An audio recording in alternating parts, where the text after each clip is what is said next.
Bab 3. Kemandirian. Di tahun pertama saya mengajar di Finlandia. Sehari sebelum hari pertama sekolah, ada pertemuan staf pengajar di lowongan guru. Dan kepala sekolah saya bertanya sebelum membubarkan semua orang yang hadir, apakah ada hal yang ingin ditanyakan. Saya memiliki banyak pertanyaan, namun satu pertanyaan yang terus mengusik benak saya, di mana saya akan mengantar murid kelas 5 saya saat sekolah selesai. Di Amerika, di setiap sekolah dasar yang pernah saya kunjungi, saat pulang sekolah, guru-guru akan mengantar murid mereka ke pintu keluar, tempat anak-anak entah akan naik bis atau dijemput oleh orang dewasa, atau dalam kasus yang sangat jarang terjadi berjalan pulang. Saya mengira ada protokol serupa di Helsinki. Namun ketika saya mengajukan pertanyaan ini, rekan-rekan kerja saya terlihat bingung. Kebingungan mereka sangat masuk akal. Itu karena teman-teman guru Helsinki tidak terbiasa mengantar murid-murid mereka ke pintu keluar. Anak-anak akan meninggalkan ruangan pulang sekolah sendiri-sendiri, bahkan berlaku untuk murid kelas 1. Jadi, hari berikutnya saya melakukan apa yang menjadi kebiasaan rekan kerja Finlandia tersebut.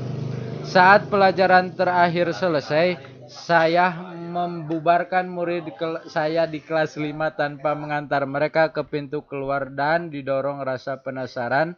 Saya mengamati mereka menyambar tas punggung mereka dari rak jaket di lorong. Beberapa murid saya mengeluarkan telepon genggam mereka dan menelepon orang tua mereka. Bagi saya ini benar-benar suatu pemandangan asing. Tidak hanya itu, saya mencuri dengan beberapa dari mereka memberitahu orang tuanya bahwa mereka akan menuju rumah sendiri. Selanjutnya saya mensurvei murid kelas 5 saya mengenai topik ini.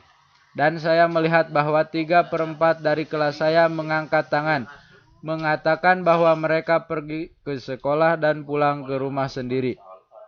Saya juga mengetahui setelahnya bahwa beberapa anak naik kereta bawah tanah, tram, dan sisanya berjalan atau bersepeda. Di tahun ajaran yang sama, saya bertemu dengan seorang siswi kelas 2 yang mengatakan kepada saya bahwa dia berjalan ke rumah sendiri. Rumahnya sekitar 1 kilometer melalui pusat ibu kota Finlandia. Dia berkata bahwa sering tidak ada orang di rumah ketika dia tiba ke apartemen keluarganya. Alih-alih menunggu, dia menyelesaikan pekerjaan rumahnya jika ada, dan membuat sendiri snack yang diinginkan. Telur goreng adalah kegemarannya. Saat saya menceritakan kisah gadis kecil ini ke murid-murid kelas 5 saya, sikap mereka seperti, "Bukan masalah besar, Pak." Salah seorang siswa saya mengklaim dirinya pergi pulang sekolah rumah sendiri sejak sebelum TK. Dan saya ingat persis bertanya, planet apa ini? Secara umum, anak-anak Finlandia tampak lebih mandiri daripada teman-teman mereka di Amerika. Namun mereka tidak memiliki tentu saja gen mandiri. Apa yang mereka punyai telah saya amati adalah banyaknya kesempatan di rumah atau di sekolah untuk melakukan banyak hal sendiri tanpa bantuan orang lain. Dan melalui kesempatan tersebut, mereka tampaknya lebih mampu mengarahkan dirinya sendiri sebagai pelajar.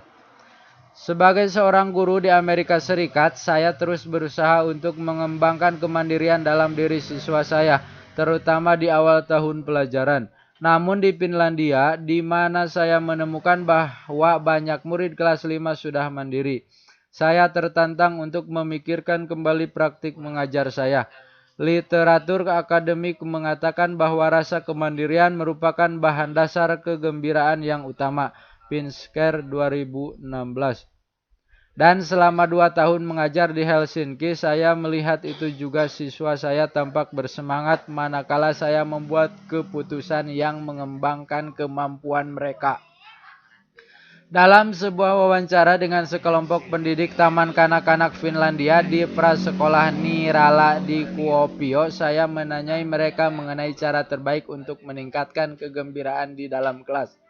Dan elemen kedua yang mereka sarankan setelah hubungan guru-murid yang baik rasa dimiliki adalah peluang anak-anak memberi dampak terhadap kelasnya.